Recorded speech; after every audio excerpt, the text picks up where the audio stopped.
Good evening, everybody. The meeting will come to order.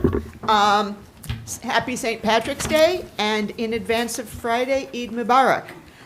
Madam Clerk, would you please read the adequate notice of compliance statement? Adequate notice of this meeting has been provided by the City Clerk's Office in preparation of the Council Annual Meeting Notice dated December 17th, 2025, which was properly distributed and posted per statutory requirements. Please be advised that fire exits are to my right, your left, and at the back of the room. The City has a listening system to assist the hearing impaired. If anyone needs hearing assistance, please obtain the system at the dais and return it thereafter. Thank you. Roll call, please. Mr. Boyer? Present. Mr. Crisafulli? Here. Ms. Kalmanson? Here. Ms. Landman? Here. Ms. Laceracina? Here. Mr. Pulowski? President Toth. Here. Thank you. Carolyn King, would you please lead us in the Pledge of Allegiance?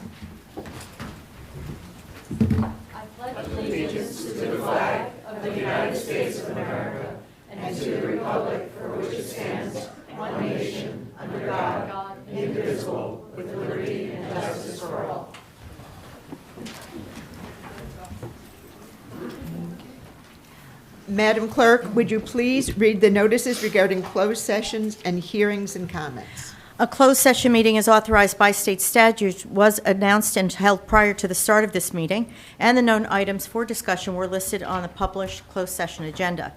Please be advised that council meetings are broadcast live on Comcast channels 34 and 36 and Verizon channel 30, and rebroadcast on Thursdays and Saturdays on HTTV on Comcast 36 and Verizon 33. When invited to speak, please come to the lectern, clearly state your name and address, spell your last name, and speak into the podium microphone so that your comments can be understood by all and properly recorded. Whenever an audience or council member reads from a prepared statement, please give or email a copy to the city clerk at cityclerk@cityofsummit.org.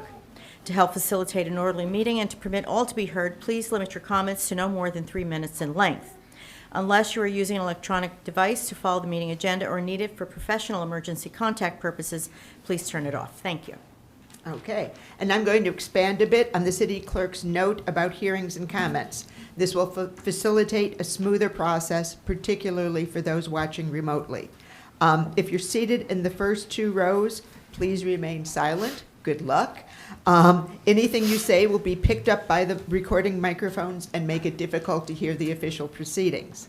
The 3-minute limit on public comments corresponds to a bit less than a single typewritten page. If you're leaving your written remarks, please put your name on them and place them in the box near the lectern when you're done. And with that, let's move on to the city's business. Now, minutes for approval. Do I hear a motion to approve the minutes of the regular and closed sessions of February 17th and March 3rd? So moved. Second. All in favor? Aye. Opposed? Motion carries. On to reports. Madam Mayor. Thank you. Good evening, everyone. Happy St. Patrick's Day. Thank you for being here. Lighter crowd than usual. First, I wanted to share a reminder that the Summit Police Department is still accepting applications for its Summer Youth Academy. The deadline is April 1st, and applications are available on the city website and at the Police Department records window at City Hall.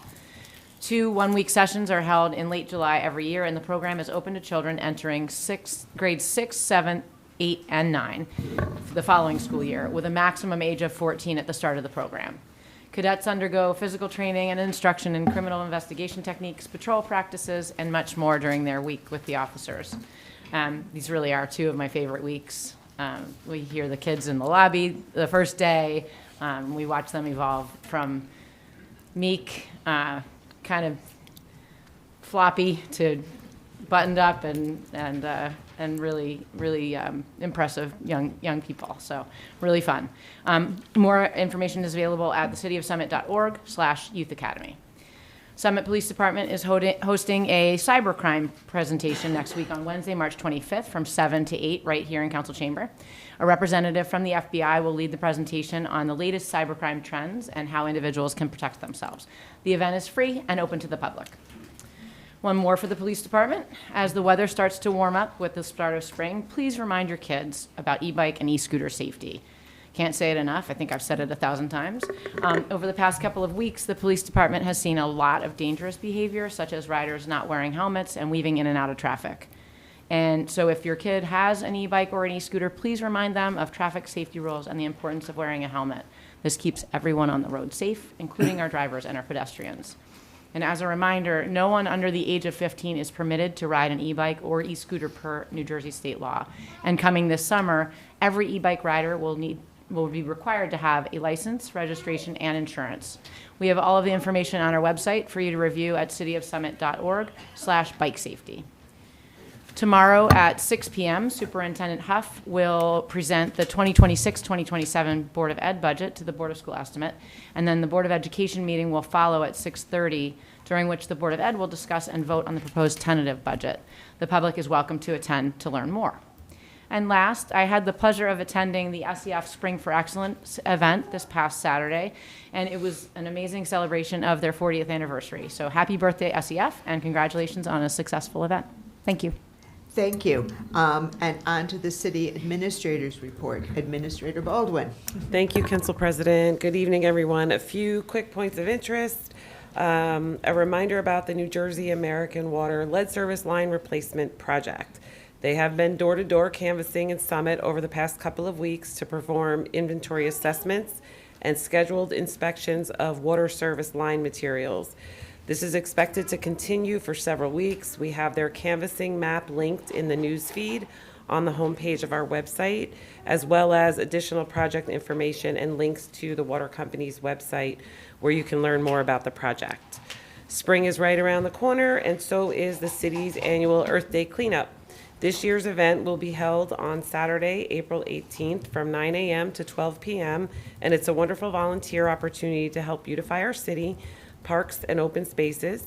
Individuals may volunteer on the day of the event at Bryant Park or Martins Brook Park without pre-registering, or to participate as a group, you can pre-register to be assigned to a site ahead of time. More information is available at the cityofsummit.org/Earth Day on the website. Lastly, if you're doing any spring cleaning this month, the Summit Free Market is a great resource you can use to rehome your gently used household items instead of contributing to the waste stream. The next event will be held on Friday, March 27th from 12 p.m. to 2 p.m. at the transfer station. Summit residents with a parking disposal permit can attend and browse donated items and take what they want for free. Please review the donation guidelines on our website at cityofsummit.org/free market before bringing items to donate. And that's it for my report. Thank you. Okay, thank you very much. For the president's report. The sale of the old firehouse property did not occur on schedule. Given state rules and how we construct our budget, this has left us with an $800,000 hole, on top of $1 million increase in health care and snow removal costs. Councilmember Landman will speak to this more fully in her council remarks, so please stay tuned for those, but I wanted to alert you ahead of time. In happier news, council has scheduled 2 more listening sessions for the public. They will be held on 2 Mondays in April, the 6th and the 27th from 7 p.m. in the Jordan Glatt Youth Lounge in the Community Center. Please come and tell us whatever is top of mind. Have a conversation with us. We love hearing from you. And finally, I will be out of town on Monday, March 30th, so I'll have to cancel my office hours that day. But please see me this coming Monday, the 23rd, from 3 to 5 p.m. And let's move on to happier things. And I believe we have a ceremonial award. Chief Peters.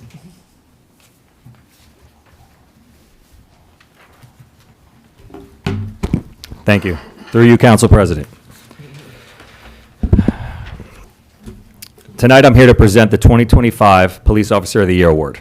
While this newly adopted initiative is designed to highlight the actions of the previous year, over the course of the last 14 years, Officer Keith Kwiatek has demonstrated unwavering integrity while consistently upholding the highest ethical standards through accountability, honesty, and professionalism.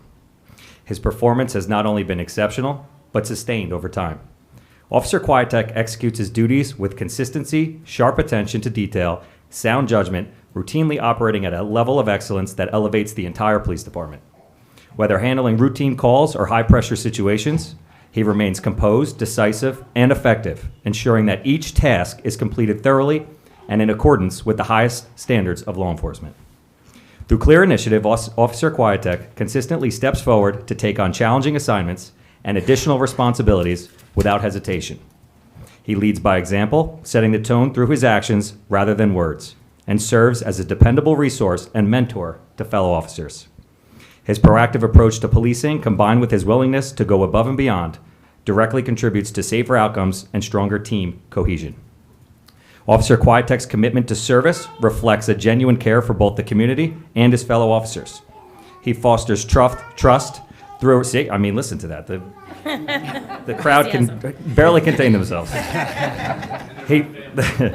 He fosters trust through respectful, fair, and compassionate interactions, strengthening relationships and enhancing the reputation of the Summit Police Department. His presence in the field is not only reassuring to the public, but also a source of confidence for those of us who work alongside him. Above all, his dedication to the Summit Police Department's mission is selfless and unwavering. Officer Kwiatek shows up prepared, focused, and fully committed every day, embodying the core values of this profession. His work ethic, leadership, and character make him exceptionally deserving of this honor, 2025 Police Officer of the Year.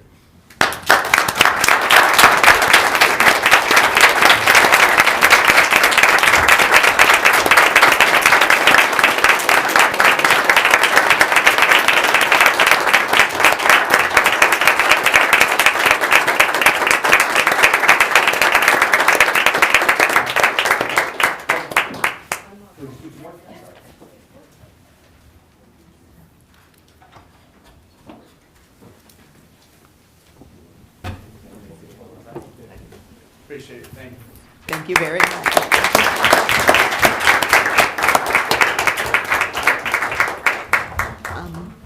And let's move on to our historical minute. Councilmember Landman. Thank you, Council President. Tonight I would like to invite Lizzie and Maddie Griffith to the podium to give the historical minute. Maddie and Lizzie are sophomores at Summit High School and are members of the girls' soccer team. They were selected by their coach to present tonight on two legends from Summit girls' sports history. Over to you. Okay. Good evening, everyone. My name is Lizzie Griffith. And my name is Maddie Griffith. We are sophomores at Summit High School and are members of the girls' soccer team. This Women's History Month, we are honored to speak about a vital and inspiring part of Summit history, the impact that sports legends Mimi Murray and Lindsay Clark-Rossoff had on Summit girls' sports. Dr. Mimi Murray helped break stereotypes about what female athletes can or cannot do. Mimi, class of 1957, made her mark on Summit High School sports. During her 4 years, there were no formal varsity athletic teams for women, but she didn't let that stop her. She participated and excelled in field hockey, basketball, and soccer. In fact, her formative years as an athlete shaped her and women's sports for the rest of us. After graduating from SHS, Mimi went on to Springfield College and ultimately earned her doctoral degree in sports psychology at the University of Connecticut. She coached women's gymnastics and led her team to 5 Eastern Championships and 3 D1 National Championships. She coached the USA team for the World University Games and was named Coach of the Year. In later years, she served in various coaching positions around the world, promoting girls and women's sports. Mimi Murray's days playing Summit High School sports led to a career as a teacher, coach, pioneer in sports psychology, and a crusader for gender equity. Her work helped build confidence and self-esteem, improve physical and mental health, and encouraged teamwork and leadership for many athletes under her guidance. Lindsay Clark-Rossoff, class of 1996, was a star athlete in soccer, basketball, and track and field. Over Lindsay's 4 years at Summit High School, she earned 12 varsity letters, a rare and amazing accomplishment representing her discipline and commitment to hard work. In track and field, Lindsay set the school javelin record, which still stands today. Within her 4 years of track, she was named All-Conference All-County and was a 2-time sectional state champ. On the soccer field, Lindsay served as a captain and earned team MVP honors. She was recognized as All-County 3 times and All-State honors 3 times. Lastly, on the basketball court, Lindsay was again a 4-year starter and captain. She helped bring the team to the 1994 state sectional championship and earned Defensive Player of the Year in 1994, 1995, and 1996. Lindsay's lasting impact is not just with her record. She was known for mentoring younger teammates, teaching cooperation and communication, and encouraging girls on her team. She was repeatedly selected as a captain because of how she set the tone for effort, attitude, and sportsmanship. She raised the bar for what girls can achieve in high school sports, both on the field and off the court, as a role model. Lindsay Clark Rossoff and Dr. Mimi Murray made their mark on Summit sports. Both Lindsay and Mimi serve as key reminders to all women athletes, what it means to be a leader and how to make a long-lasting impact. Lindsay and Mimi represent what it means to be a hilltopper, and we appreciate what they have done to pave the way and set an example for all athletes like us. Thank you.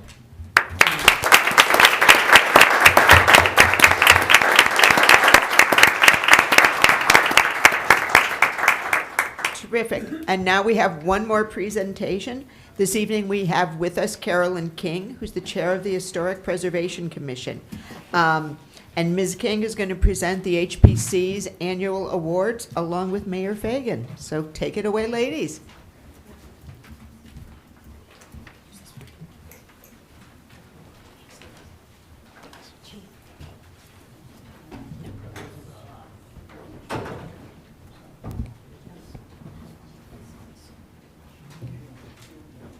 Yeah, no, I'm just going to finish the first slide. Yeah. We're working on the technical. Yeah. Can you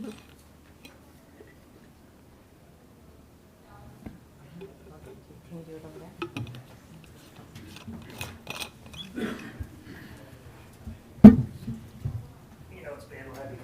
I was just about to say. Thank God for the chief.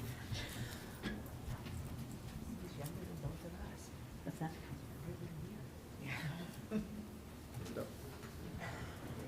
Okay. Yes.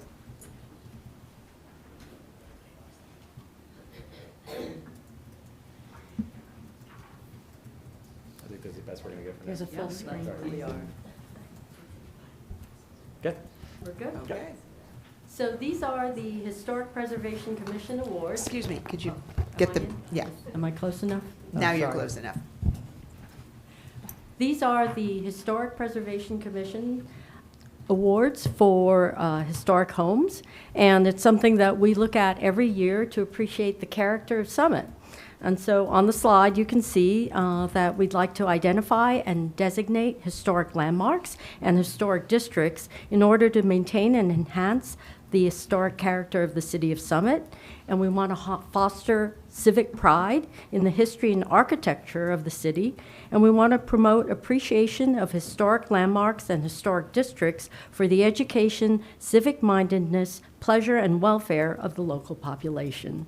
And we have the first house is 36 Kent Place Boulevard. And just to have people hear a little bit more about the language on how we can describe why the houses look so beautiful, this is a Second Empire Victorian home, and it's 1875. And the home has been recognized by the HPC for a thoughtful restoration of its period detail, and that includes a number of homes on Kent Place Boulevard that have that same design, and the style is characterized by its mansard roof. That's the part that's sloping, if you look on the slide, asymmetrical massing, and deep porches. And this home was meticulously restored, bringing back the original clapboard siding, the cornice trim, the ornate brackets that you can see, and the second floor bay window. So this is really a beautiful home, and you can see the decorative woodcut railings. So that's our first home. And our next home is 13 Hughes Place, and it's in the Deantown Historic District. And this vernacular Victorian dates back to 1890. And Deantown is sometimes referred to as East Summit and is a neighborhood of homes that developed in the late 19th century. And this is a well-preserved example of these original homes, and they feature a front gable. That's the triangle part. And the porch was enclosed for a period of time, and that was actually restored to its original condition, which you see here, and you can go by and see at the house. And it has square porch posts, which are consistent with the details of this style. And the next house is 41 Valley View, And this is a shingle-style home from 1900, and it features a gambrel roof, a round tower dormer, and a three-sided bay dormer, and something they call an eyebrow window, which is that half-moon shape that you see.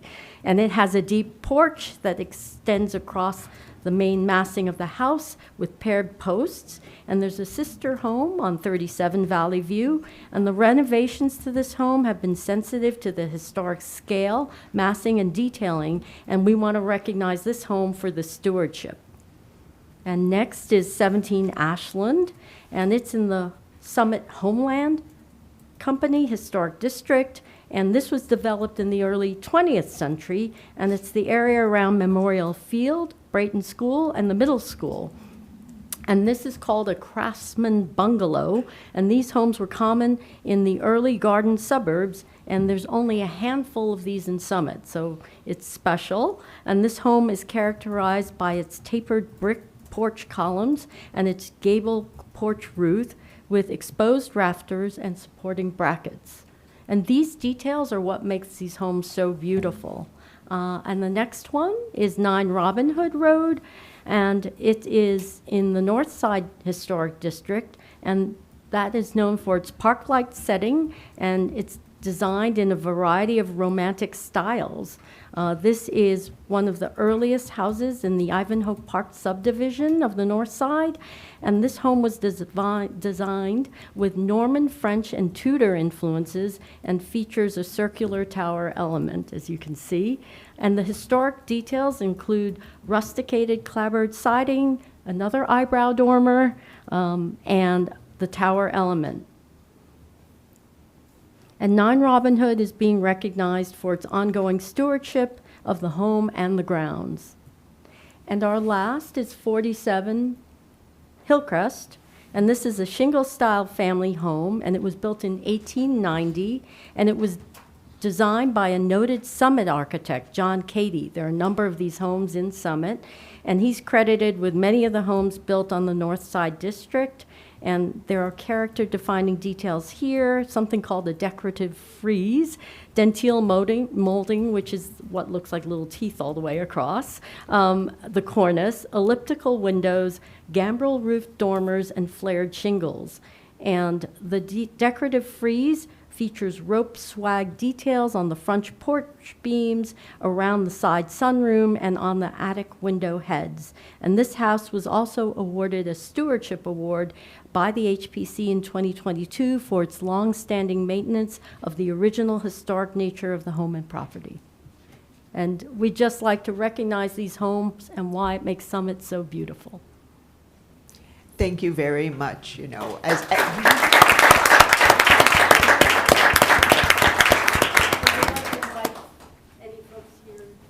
yes, if any of the homeowners, yes. No? And I just want to quick say thank you to you, Caroline, for your dedication and your incredible hard work with regard to everything HPC related. So thank you for being here. Thank you for educating us. And these are the beautiful plaques. Come on up. That's for the 100-year. So, Yeah. yeah. Oh, yes. Thank you. So this is for 47 Hillcrest. We'll have a mayor send that to you. And it weighs a lot. Put the wrists together. Of course. Yes.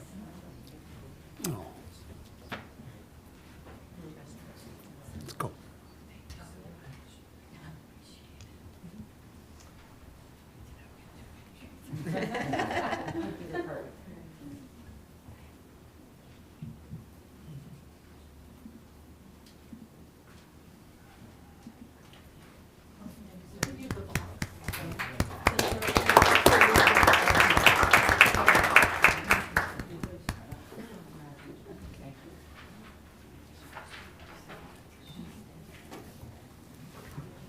Ashland, 17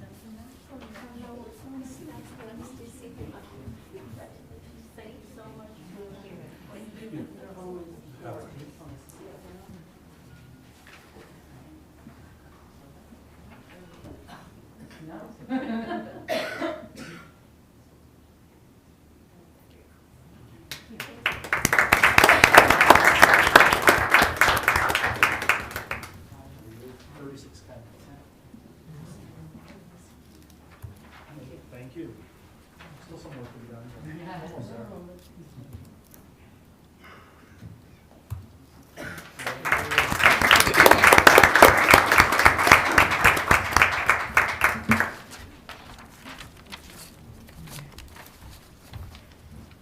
Thank you so much. I'm a proud alum of the HPC, and I particularly love that historic homes are in every part of Summit, in a variety of sizes, and, you know, they're not all the giant mansions that we tend to think of, and I think it's important to note that, so thank you very much.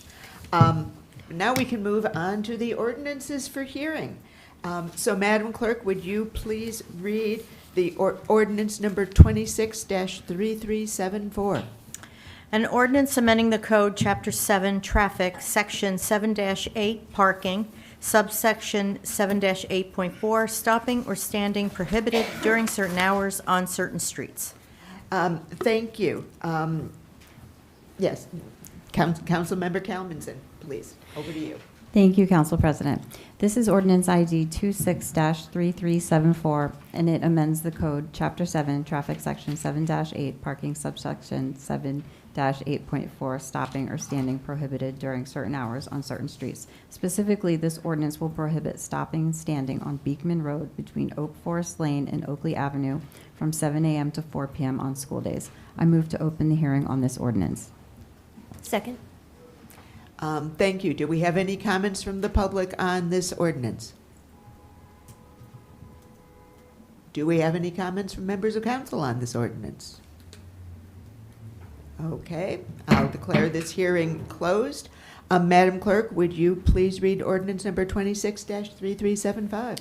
An ordinance amending the code, Chapter 7, Traffic, Section 7-25, Regulations for the Movement and Parking of Traffic on Municipal Property and Board of Education Property, subsection 7-25.2, Municipal Parking Lot Areas. Thank you. Councilmember Calmanson. Thank you, Council President. This is ordinance ID 26-3375, and it authorizes an increased daily parking rate in Park and Rail Lot number 14. The Park and Rail Lot located at the at the corner of Union Place and Summit Avenue is owned by NJ Transit and managed by the City of Summit. Under the existing agreement between NJ Transit and the city, all revenues generated from the lot are shared equally on a 50-50 split.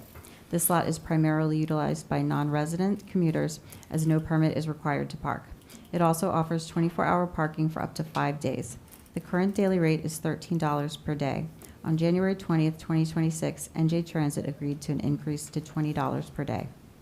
This rate increase reflects the lot's convenient location to the train platform and long-term parking allowance. I move to open the hearing on this ordinance. Second. Do we have any comments from members of the public on this ordinance? Do we have any comments from council members? Okay, I'll declare this hearing closed. Madam Clerk, would you please read ordinance 26-3376? Ordinance to exceed the municipal budget appropriation limits and to establish a cap bank. Thank you. Councilmember Landman. Thank you, Council President. Ordinance number 12431. Under New Jersey state law, municipalities can only increase their budgeted appropriations or spending by 2.5% from the previous year. But the law also says that if the council passes an ordinance, the town can increase the budget to up to 3.5% instead. This mechanism allows municipalities to manage budget increases for rising operational costs like inflation while adhering to state-mandated cap laws. The law also says that if the city does not use the full 3.5% increase this year, it can bank or save the unused amount and use it in either of the next 2 years. This type of ordinance is called a cost of living adjustment ordinance because it allows the budget to grow slightly more to keep up with rising costs. I move to open the hearing on this ordinance. Second. Thank you. Do we have any comments from the public on this ordinance? Do we have any comments from members of council? Okay, I'll declare this hearing closed. And let's move on to ordinances for final consideration. Madam Clerk, would you please read the title of ordinance 26-3374? An ordinance amending the code, Chapter 7 Traffic, Section 7-8 Parking, subsection 7-8.4 Stopping or standing prohibited during certain hours on certain streets. Okay, Councilmember Comments. Thank you, Council President. This is ordinance ID 26-3374, and it prohibits stopping and standing on Beekman Road between Oak Forest Lane and Oakley Avenue from 7 a.m. to 4 p.m. on school days. Having closed the hearing on this ordinance moments ago, I move this ordinance for final adoption. Second. Thank you. Madam Clerk, would you please read the roll?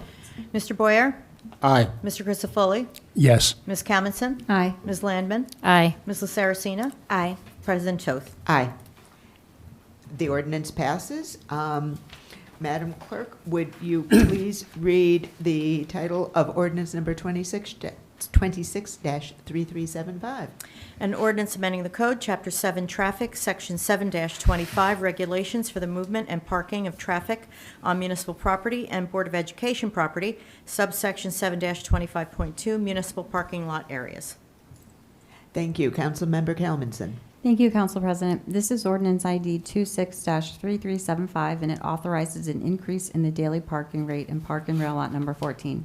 Having closed this hearing on the ordinance moments ago, I move this ordinance for final adoption. Second. Thank you. Roll call, please. Mr. Boyer? Aye. Mr. Crisafulli? Yes. Ms. Commentson? Aye. Ms. Landman? Aye. Ms. Saracena? Aye. President Toth. Aye.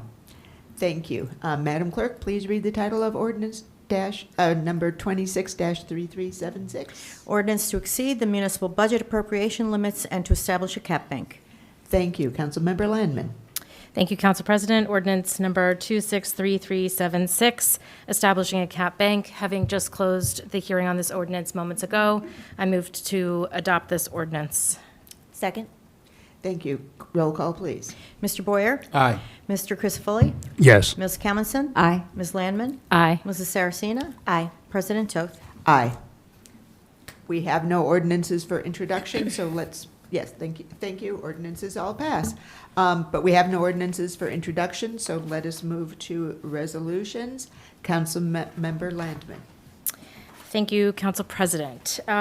So first, on resolution number 12458, consistent with previous years, until we pass the 2026 budget on May 5th, the city is operating under a temporary municipal operating budget.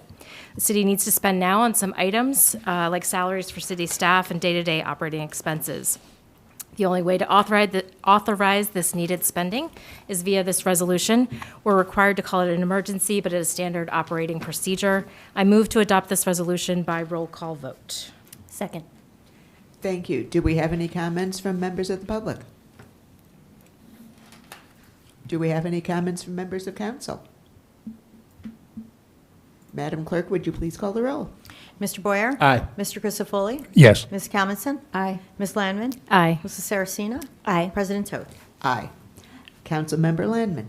Thank you. Resolution 12432 approves the renewal of the Summit City Cooperative Pricing System. This program allows us to act as the lead agency and work with nearby municipalities to buy services together. By combining our needs, we can get better prices. Over the past 10 years, Summit and partner towns, including Chatham Borough, Chatham Township, Florham Park, Milburn, and New Providence, have used this system to coordinate projects like their annual micro surfacing program for our roads. The cooperative pricing system must be renewed every 5 years. The current approval expires on March 28th, 2026, so we need to approve a renewal to keep the program going. There's no cost to renew it. I move to adopt this resolution. Second. Do we have comments from members of the public? Do we have comments from members of council? No? All in favor? Aye. Any opposed? Resolution passes. Back to you, Councilmember Landman.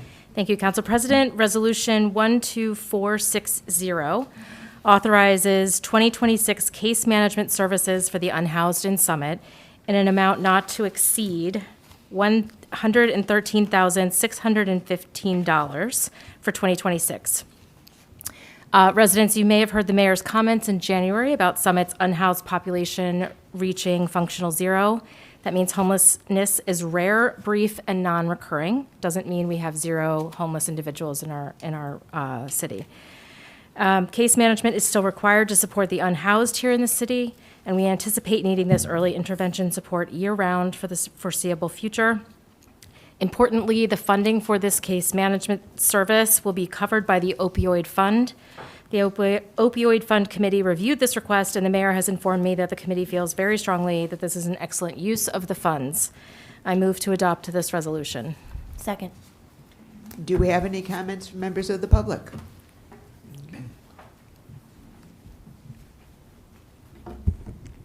Thank you, Council President. Andy Meniger, Edgar Street in Summit. So this is through you, Council President, for the mayor. How often is the mayor's task force meeting this year? What are the goals for 2026? How many unhoused people are in Summit today? And I don't know if this is specifically for the mayor, but could be for anyone. How much is left in the opioid funds? Okay, Thank you. thank you. Do we have any other comments? Okay. Any comments from members of council or others on the dais? Council President, Yes, Councilmember Boyer. thank you. Last year, I had the opportunity to go to Bridgeway and their annual awards dinner, and they laid out the services that they provide, and it is just absolutely amazing, you know. And our town, the last couple of years, dealing with homelessness, has been exemplary. It's extraordinary. The mayor has done a fantastic job, and I'm sure had her hand in the Bridgeway partnership as well. So I am extremely happy about this. I'm so happy that this is continuing. I just ran into maybe some of you not know, but Steve the other day, and he's been out in the street for several years, and he's like, "Hey, Jamel, how's your wife? You didn't even ask about me first." But anyway, but he's got an apartment in Irvington. He looks great. He lost weight. He was I mean, it just warms my heart when I see these folks, and I think of our mayor and her commitment the first day that she took office. And I know there's a lot of people involved, but what an extraordinary job. Thank you, Council President. Thank you. Mayor, yes. Thank you for the questions, Mr. Miniger. A couple of things. So this proposal came to us, obviously, as a result of the work of the Homelessness Task Force, and we've been working really closely with many service organizations, Bridgeway, Bridges, Grace, our first aid squad, our police department, our fire department. There are 25 representatives on the Homelessness Task Force, so it was a massive effort of not me, but of all of the volunteers and the organizations and services working together. It was a really remarkable collaboration. One of the key pieces of getting folks housed was Bridgeway and their ability to address a lot of the mental health pieces and to work with Bridges in their case management. It was really a team effort of case management. It's a very complicated, obviously a complicated problem to solve because every individual has a different circumstance. So, Bridgeway was able to do a lot of street outreach. The Bridgeway outreach woman spent a lot of time at the hospital, where that was really a great opportunity to engage with our unhoused individuals and get them to really buy into and to trust the folks that were really trying to help them here. So this proposal came to the opioid fund distribution committee, which is comprised of first aid squad representative, police representative, fire representative, board of ed representative, our business administrator, myself, and who am I missing? There's somebody I'm missing. Atlantic Health? No, Atlantic Health is not on the opioid. They're represented on the mayor's homelessness task force, but not on the opioid distribution committee. Yes. And I'm missing somebody. I feel like Bridges? Bridges is not, because they're a service organization. No. Oh, chair safety, yeah, Bob. So, sorry. And so we've met and we've had proposals from the police department actually fulfilled because their dollar amounts were lower than needed resolution. So actually they've already been the recipient of some of the opioid fund distribution, which has been very well received. It's a terrific, actually we should do a show and tell, Chief, at some point. And so this is one of a couple of proposals that have been received by the opioid committee and have been approved by the committee. This one in particular needed a resolution because of the large number. And as far as the homelessness task force meeting this year, we've only had a couple of meetings. You know, when we first started, we met every week. And there's a subset of the homelessness task force that meets weekly still, but the larger group doesn't meet quite as frequently because we just don't have the need to, which is a really awesome problem to have. So I'm really happy to report that.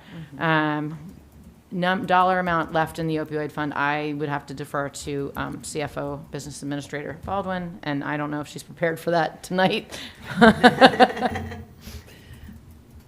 Through you, Council President, I don't have an exact number, but it is over 900,000. Under $1 million, over 900 in that neighborhood. And then, you know, the number of homeless individuals or unhoused individuals in Summit currently, you know, it fluctuates, but there's one individual that's, you know, a consistent individual that we see. There are folks that come through the hospital that end up, you know, being discharged to the streets. So in part, this grant will help actually prevent that. I mean, that's part of the goal, is to prevent the discharge of individuals who didn't originate here, but that are in need of case management, and hopefully we can help them get settled. So I think it's a really great thing for not only just for Summit, but just for, you know, a humane engagement with people who need help. Thank you. Thank you. Any other comments? Okay. Then, all in favor? Aye. Any opposed? No. Resolution carries. Councilmember Landman. Thank you, Council President. Resolution number 12449 grants a leave of absence without pay for a sewer maintenance unit employee. Having just discussed this matter in closed session, I move to adopt this resolution. Second? Okay, thank you. Do we have any comments from members of the public? Any comments from members of council? No? All in favor? Aye. Any opposed? Resolution carries. Capital Projects and Community Services, Councilmember Crisafulli. Thank you, Council President. Resolution number 12433 would establish 2026 fees for our sanitary sewer system, formerly known as the Joint Meeting of Essex and Union Counties, which covers 11 municipalities and was created in 1899. That's a long time ago. This year's proposed fee increase of, I believe it's $4. Is that correct, Aaron? Yes, that is correct, through your Council President, yes. Is one of the lowest increases in several years, and I believe the number is just above $400 per residence. As a new member of the board of the joint meeting since January of this year, I'm working to ensure accountability and cost effectiveness of this fundamental part of our infrastructure, and I move to adopt this resolution. Second. Thank you. Do we have any comments from members of the public? Do we have any comments from members of council? No, I almost feel obligated to follow in my predecessor's footsteps and talk about how this is probably the best run joint meeting sanitary sewer in the state and keeps our costs well below the state average. It's quite an asset to us, so it's wonderful that we can keep our increases down. But let's call for a vote. All in favor? Aye. Any opposed? Resolution carries. Back to you, Councilmember Crisafulli.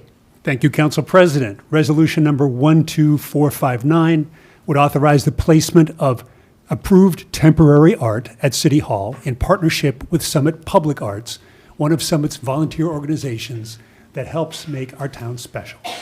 Temporary installation of a new piece of art is being planned for April. I move to adopt the resolution. Second. Thank you. Do we have any comments from members of the public? Okay. Thank you. I didn't read the full packet. I just have the tiny bit. Where is this new location? Okay. So this is perhaps a question for. Well, yeah, let's see if we have any more public comments. Okay, comments from the members of council? Thank you, Council President. Yes. I would call on our city engineer to address the question. Yes, certainly, through you, Council President. 2 years ago, approximately, I have the date somewhere, the art location at City Hall was converted to what's called a permanent location, which is why we have the structure out in the courtyard. The Arts Committee has been very interested in adding additional art at City Hall. The CAPS Committee feels this is warranted, so we're basically just adding a new temporary location at City Hall. Exact location will be determined by each application. We do have one coming in that will go through the CAPS Committee process, and this will just add another location that's covered through our insurance, and it's on the official map that we'll update once this is approved. Okay. Is that understandable, Mr. Miniger? Okay, thank you. Do we have any other comments? Yes, Councilmember Luceracina. Thank you, Council President. I just want to express gratitude to the Summit Public Art Committee. I am biased. That's how I first got my start in local government volunteerism, was as a member of Summit Public Art for several years. It is a really remarkable, dedicated, passionate group of community volunteers who bring beautiful permanent and temporary installations, much to the delight of our community.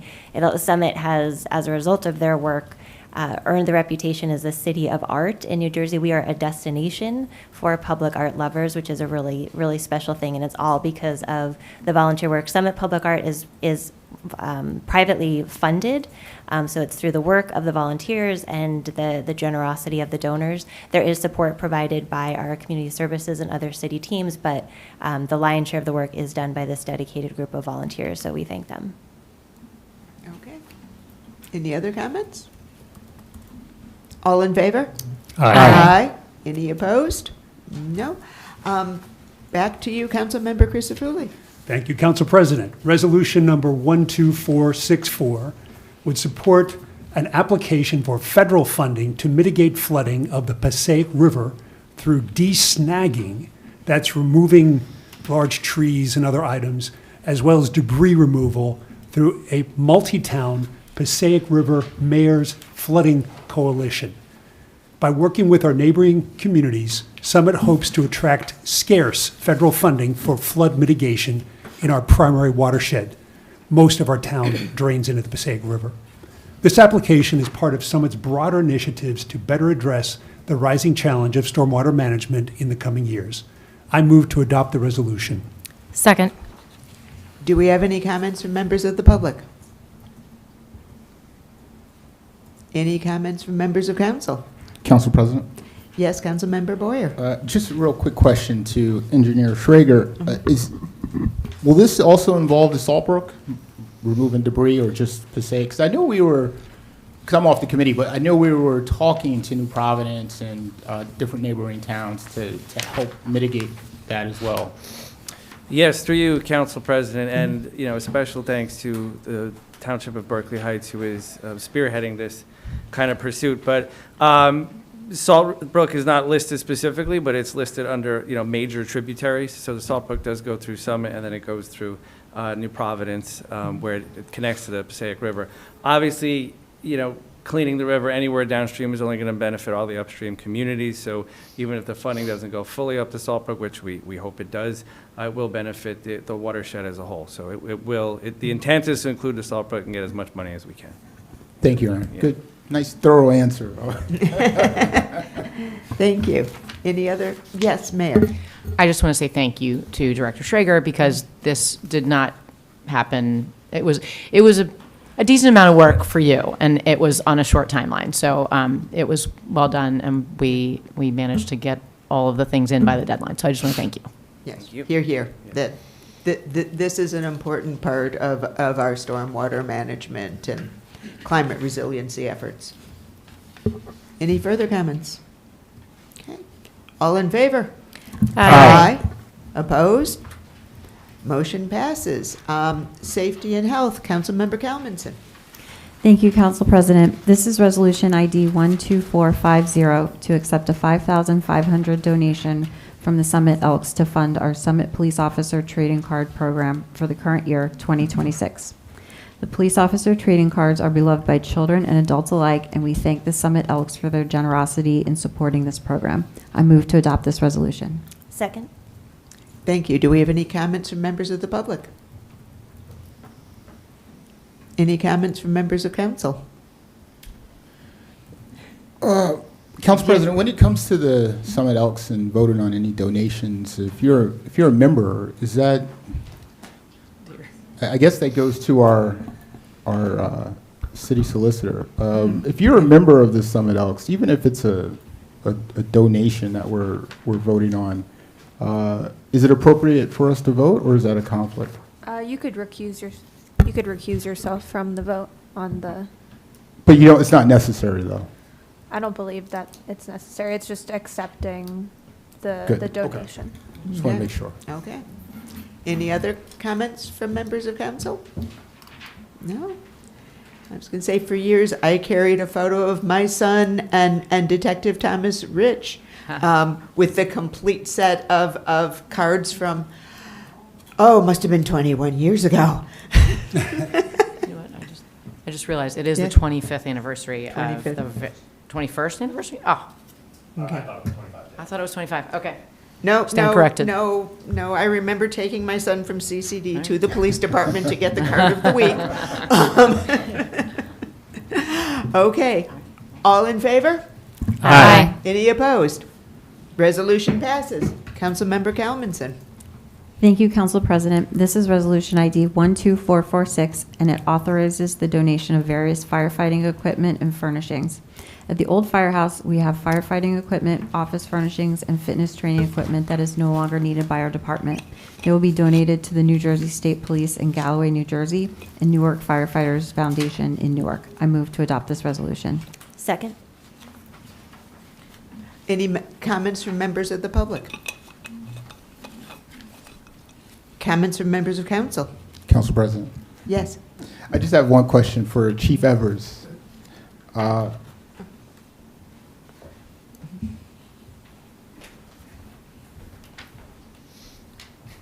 First of all, sir, it is so great to see you. I feel like I haven't seen you in a long time. It's been a I'm while. missing safety. So with the move, I know that there's probably some equipment, maybe historical equipment. Is the fire department selling anything? Like if people want to buy a hat or maybe some, what's it called? Not throwdown or, the turnout gear. Yeah. Turnout, Or yeah. what, I just wanted to. Yeah, so all of our historical equipment has been archived and brought over to our new building. Okay. A lot of the gear we can't sell because of safety reasons. It's out of compliance. That's why it's old, so we really can't sell it. So we just usually donate it to other people who they can destroy it, or we just get rid of it. We destroy it. But most of the equipment that we got rid of, a lot of it was donated to us for firefighter use, so we're passing it along to other firefighters around the state. And the Foundation Newark does that. They do a great job with finding departments in need, and they'll donate to kind of give back to what we give them to us. So but most of the equipment is older equipment that we really have no use for it. And they do a great job donating it around the state. Same thing with the state police. There's some use for that as well. Some of the weight equipment was donated to us from the YMCA, so we're just kind of donating that back to the cause. So, Thank you, Chief. And will there be an opportunity to purchase a brick at some point from the new firehouse again? oh yeah, that's always open. Yeah, It's always open? Yep. Okay. Yep. So residents, you can purchase a brick.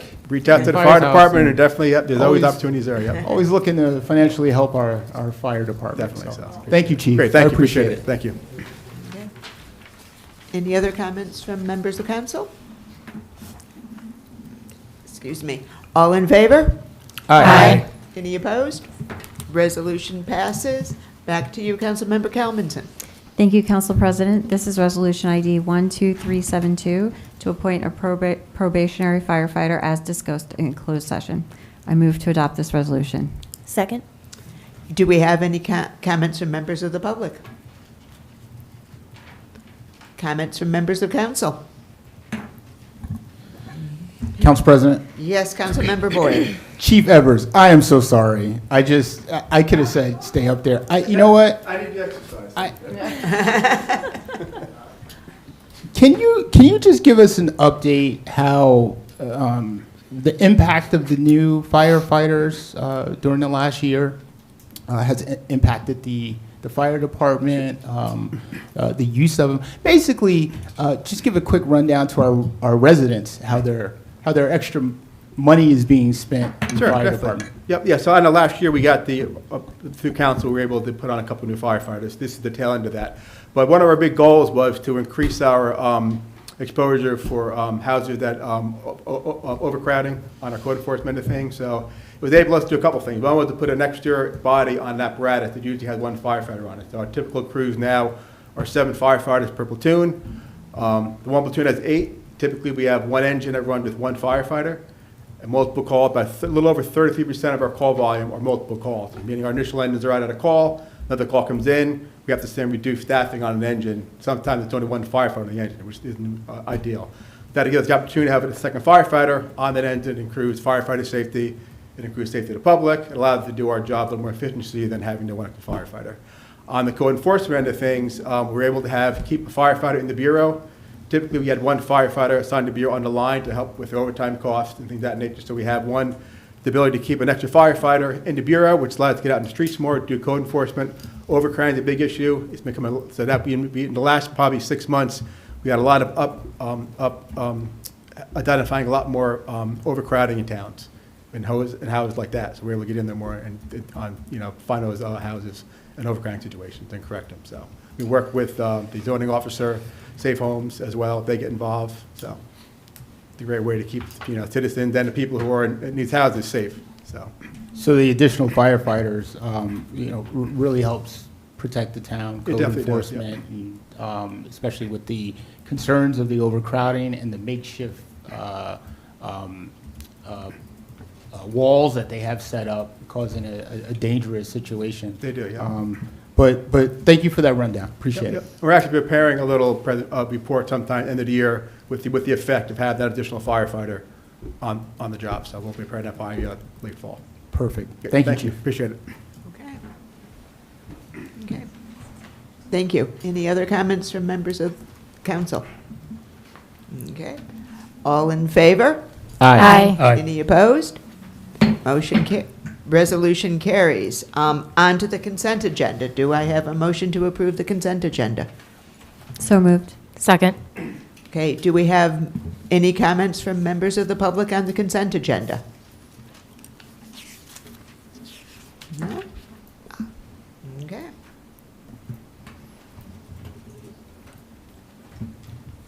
Diego Hoyk, Argyle Court. A simple comment about every year Chief Evers comes back from that fallen firefighters celebration, and he does it's a very emotional thing, and I think it's important that we support that one resolution.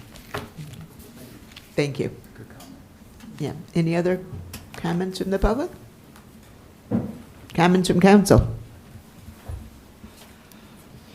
All in favor? So, Council President. Yes, I'm sorry, Councilmember Crisafulli. Thank you, Council President. On the final resolution, number 12455, it authorizes attendance of all licensed construction code officials and inspectors at Building Safety Week in Atlantic City. Now, we're taking a very tough look at all budget items, so this one was a bit of a red flag for me.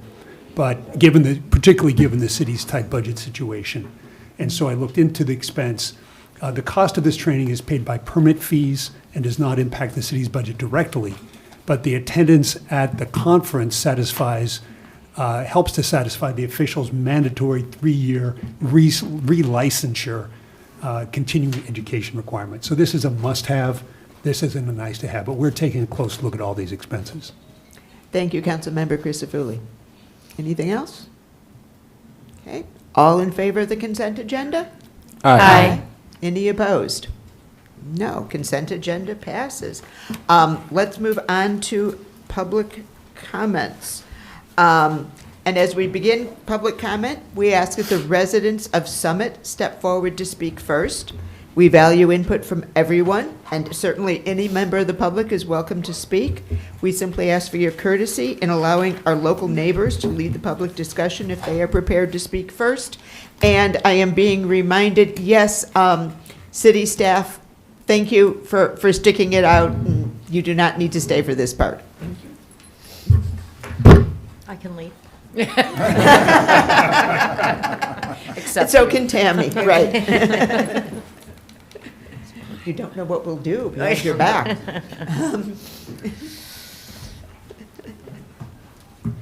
Okay. Good evening, Good Mr. Bennett. evening, Council President Toth, Mayor Fagan, members of council and staff. I'm Jim Bennett, B-E-N-N-E-T-T, 38 Fairview Avenue. I just wanted to reiterate the mayor's comments about the meeting tomorrow at the Summit High School. The Board of School Estimate meeting is going to be at 6 p.m. at the high school at the Library Media Center, followed by a meeting of the Board of Education at 6:30 at the same place. This is a very important meeting, and I encourage people both on and off the dais to attend the meeting. The school budget is over 50% of the tax bill, whereas we spend a lot of time here talking about the municipal budget, which is also important, but that is about 20% of the tax bill. So if you're concerned about your pocketbook, you should go to this meeting. The number I heard as of last Tuesday was an increase of 5.17%, which is substantial. And I do believe that's that would be somewhat of a record, or a recent record at least. Now, that was subject to whatever the figure was going to come in on Thursday for state aid to the school system. And I understand that that has decreased by 3%. Now, I don't know how that's going to impact that figure, or whether the 3% decrease has been baked into the 5.17% figure. And I'm not saying that the amount is unjustified, but it's very important for your pocketbook. We want a good school system for the city of Summit, but we also need to be very mindful of the budget, and this is a very important meeting, so at the risk of being repetitive, I urge everybody to attend. Thank you. Thank you, Mr. Bennett. Do we have any other comments from members of the public? Mr. Hoyk. Dear Hoyk, Argyle Court, I want to echo Mr. Bennett's call for people to attend this meeting. Last year, our schools lost a mental health support. They lost tech support. Kids in our middle schools have to stand in line to get their Chromebooks fixed because we parents were not assertive enough in ensuring that our kids' educational needs were properly funded. I understand that most of the increases of the school budget come from pension-related matters and other benefits, statutory matters that we do not control. And there are many forces in this country that are trying to defund a high-quality liberal arts public education. Some of those forces are at play here in Summit, and it's up to us to defend the quality of the education of our children. Thank you. Thank you. Other comments from members of the public?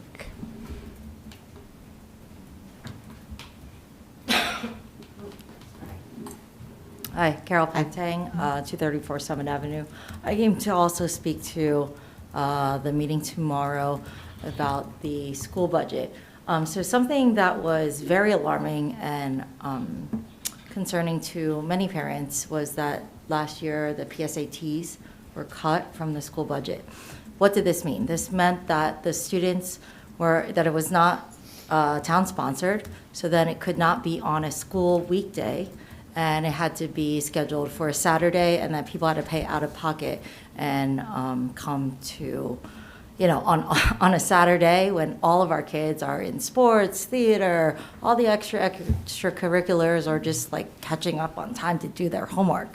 Because, I know my kids stay up until midnight most nights doing homework in addition to their after-school activities. And it caused a significant disruption. And I went to the Summit High School PTO meeting in which Scott Huff, the superintendent, came there, and there was some conversation after the fact as well. And there seems to be quite a lot of confusion whether or not this is being added back into the budget. He said that he would be in communication with us and some of the PTO board presidents and such, and the leadership of the PTO. We have heard that he felt pretty confident. This was last Friday, but now there seems to be some confusion of whether or not this very critical component is being added back in. This is an access issue. Most families don't really know how critical the PSCTs really are. If you don't know, you don't know. And many families that we talk to do not know how this impacts your ability to get scholarship, to be on a National Merit Scholar. It's solely based on the PSAT. Many people don't know, because it's not like a required test for you to get into college, how significant the importance of this is, to pay out of pocket for a test that, if we are one of the top schools in this state, I personally think it's quite embarrassing not to be supporting the PSATs for one of the top schools in the state, as it's a critical component of how we get our kids money, how we get them recognition, how we the statistics around PSATs that then is used as a marker for our town and where we sit in rankings compared to other schools in the state. So I really urge those of you that are on the Board of School Estimates to ask questions about this, to listen to folks. I'll have, as someone who's heading up Reinvigorating Speak Up Summit, we're going to have some members come speak to this tomorrow at the board budget meeting, because it's a component that I've been hearing nonstop since this was cut last year. So thank you so much. Thank you, Doctor. Any other comments from the public? Okay, let's move on to council member comments. Do I have any of those? I'd like to speak. Yes, Councilmember Landman, please. Do you want to stay, or do you? I probably should recuse myself. Okay. Okay.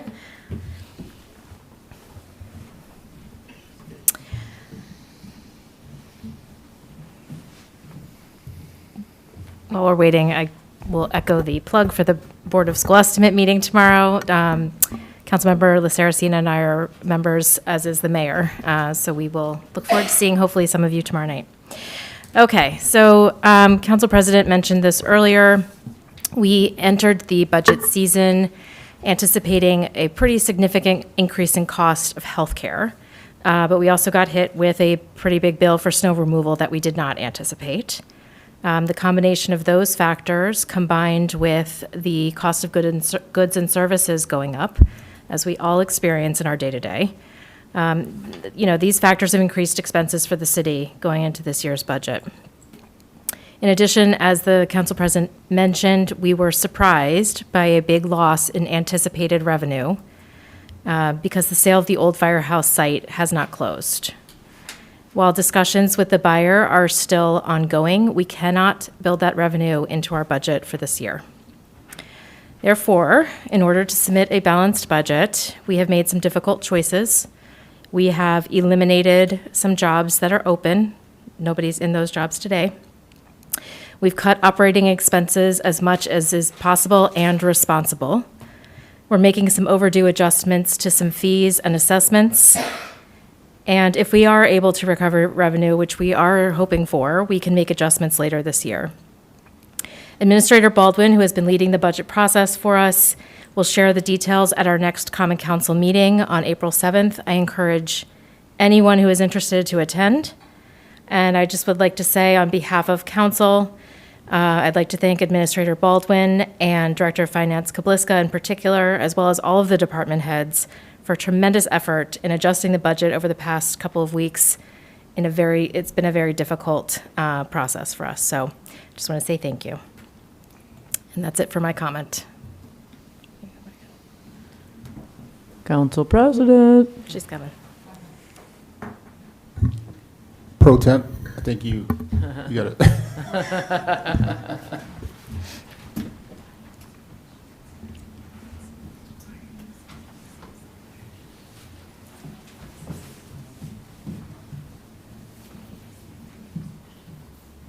Welcome back.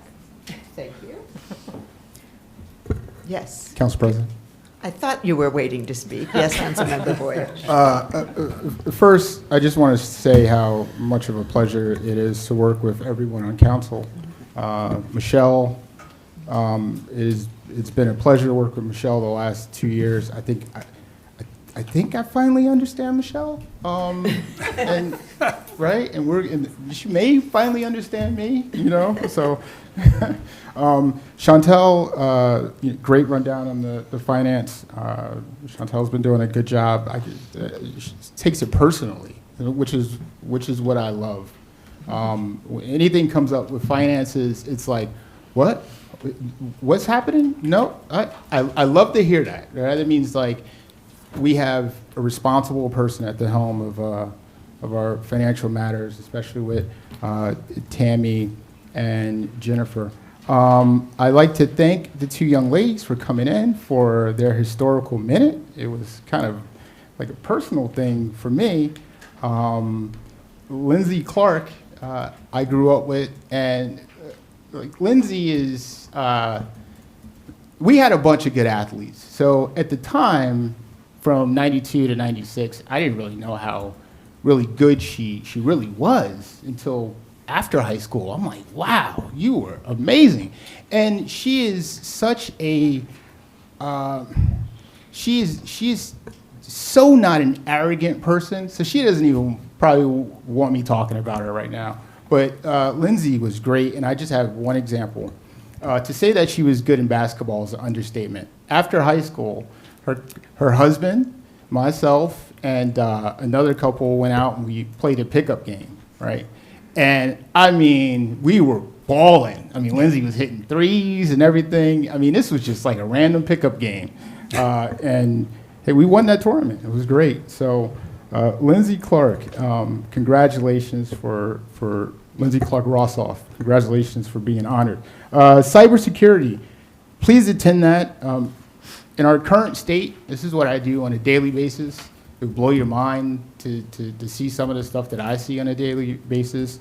I personally am really concerned about municipal governments and their cybersecurity posture. We have, towns from East Orange and towns in California, and I mean, we're really easy targets. I just want to make sure that we are really keeping pace with the technology. Cybersecurity today is not something that we can say we can't put money to it, because a ransomware attack will shut the city down.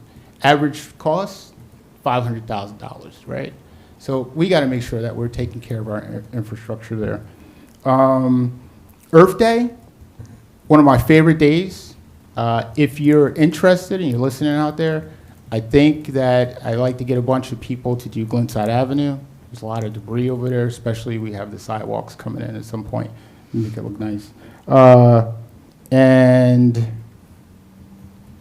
the Board of School estimates. Please pay attention to that. Right, like, go, I don't think it's televised, but I know it's a public meeting, but please pay attention. The council here, although we have some people appointed to the Board of School Estimates, it's the Department of Education's budget, right? And, we have to really, we have to, as residents, we have to really be involved in that. So there are no surprises. And report it to them, right? Like the Board of Ed. Like, really get on them about stuff, right? Like, I'll help you with that too. So, PSATs, I don't know if it's true or not. It was taken out of the budget, but I know my son went to Milburn. There's a lot of kids there, but it would be nice, I guess, to take it in Summit High School. I think I remember doing the same thing. Last but not least, congratulations to Officer Krytek. He is, Officer Krytek is, he embodies what the Summit Police Department is. I mean, we have the best police department. I got to tell you, most of those guys back there could get Officer of the Year, and ladies. And if you want to volunteer for the Summit Housing Authority, every month they do a game night. The residents there are really happy about it. I messed up bingo one night. But if you want to volunteer, reach out, contact me, or you can contact Wanda Fortune, who's a commissioner. Thank you. Any other comments from members of council? Yes, Councilmember Calmanson. Thank you, Council President.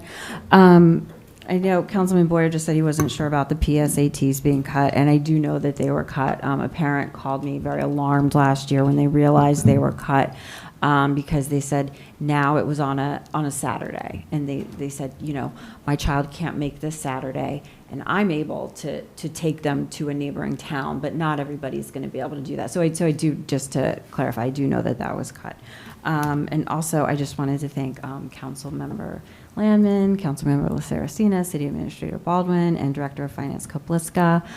We've heard Herculean tasks quite a bit recently regarding affordable housing, and I think, you know, with the whole hole in our budget of $800,000, for them to be able to quickly come up with, you know, nothing was pretty, but they were able to address it, so appreciate all of the efforts, and that's it. Thank you.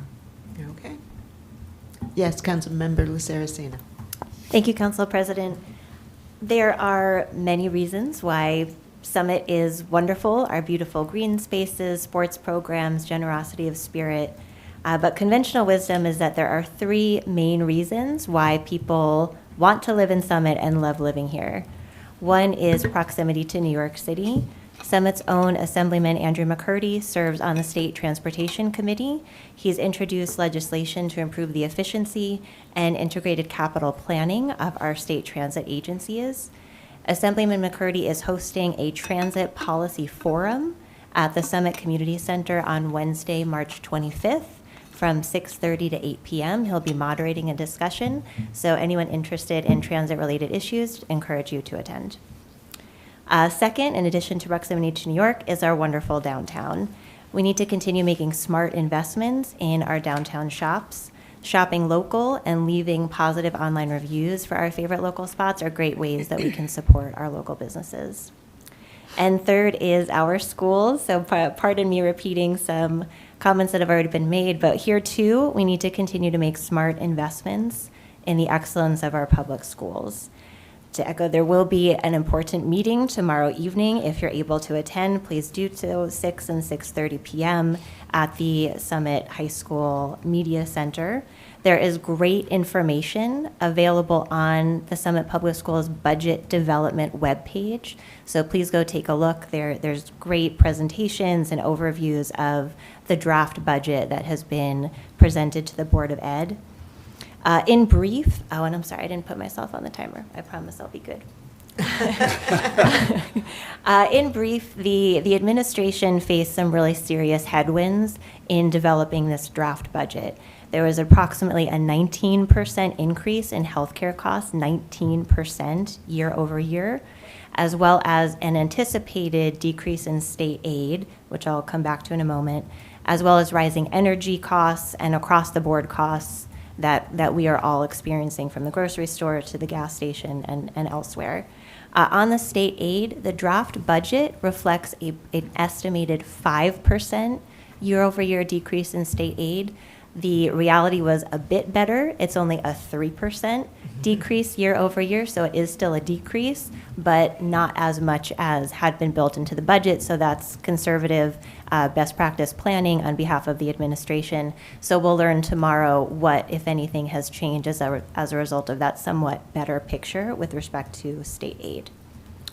All in, so these are kind of the big headline numbers, the school administration has prepared a draft budget with a tax levy increase of 5.17% year over year. 3% of that 5.17% is attributed to the rising healthcare costs. So it's not a perfect one-to-one, of course, because it's off of a different base. But if we control for that 3% increase in healthcare costs, then kind of the true operating budget increase is only 2.17%. This is under, the 5.17 is under our allowable tax levy adjusted cap for the schools of 5.55%. That was a lot of numbers. They're all in the publicly available draft budget information that's on the Summit Public Schools Budget Development webpage. Importantly, the draft budget does not include any cuts to existing headcount, so it protects our student-teacher ratio. We thank our teachers, staff, and administrators. Y'all are doing amazing things to help our children achieve their full potential in the classrooms. And I think I can speak on behalf of myself as well as the mayor and Councilwoman Landman to say that we're looking to participating in a focused and collaborative process to finalize the school budget. Thank you. Thank you, Councilmember Saracena. Anyone else? No? Wow. Do I hear a motion to adjourn? So moved. Second. All in favor? Aye. Any opposed? I don't know if it's a land speed record, but it's close. Close.